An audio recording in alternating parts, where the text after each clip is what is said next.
Okay? And then, yung yesterday is the golden. Yung medyo brown-brown ang color or yellow-yellowish. Kasi golden siya. So, ang ating kailangan guys ay ang ating yogurt. So, buksan na natin guys ang ating yogurt. Okay, mag-ano muna tayo guys, lighting on para medyo lumiwanag ang ating cam dahil wala tayong masyadong lighting, wala tayong ring light dahil hindi tayo mayaman na vlogger. Meron akong ring light before guys pero nasira na. So, wala na akong ring light. Hindi na ako gumagamit ng ring light sa aking vlog. Okay? Sa aking mga video.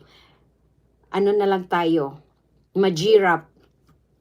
So, atin nang buksan ang ating, as what I've said. Pwede din naman yung tanggalin yung cover. Tapos, kung ayaw nyo na siyang, ito ang gamitin yung cover ulit. Gagamitan nyo na lang foil or anong pang cover nyo, cling film. Yun, pwede yun siya guys. Pang cover nyo sa inyong yogurt cup. Kung ayaw nyo nang ibalik ang cover nito. So, ako, para hindi na ako mag-aksaya pa na mag-save na ako ng aking cling film or foil. So, ang ginagawa ko siya guys, hindi ko siya tinatanggal ng buo. Dahan-dahan guys, para hindi siya masira. Okay, ang ating cover. Kaya ito din ang gagamitin nating pang cover. Yan lang siya guys. Ganun lang siya kasimple, yogurt. Then, kuha na tayo ng ating Oreo. Meron ba akong extra Oreo? Baka kulang to guys. So, May, give me another Oreo. So guys, lagyan natin sa bottom ng Oreo para may Oreo sa bottom. May! May! Oh, she cannot hear me. Because she closed the door. May!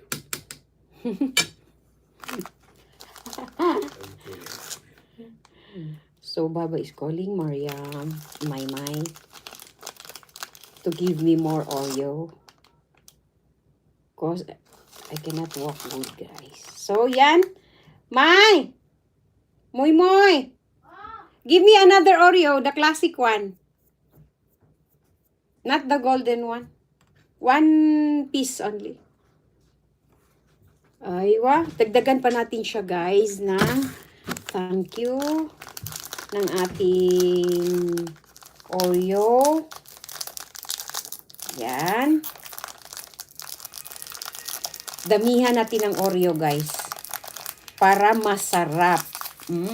Yung iba, guys, sinatanggal nila yung filling. Ako, hindi ko na tinatanggal, guys.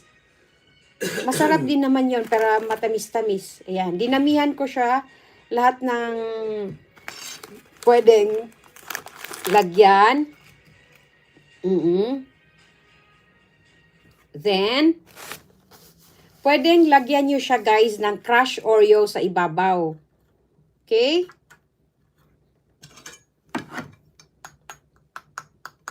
Yan. Takpan nyo lang siya para mabasa. Para mag-melt ang biscuit. Okay? Ano siya, guys? Nilagyan ko lang siya ng Oreo. Yogurt sa ibabaw. Para mag-wet and mag-soften ang ating biscuit. Kasi ililive natin siya overnight sa fridge. Tapos, lagyan natin ng crushed Oreo. And yung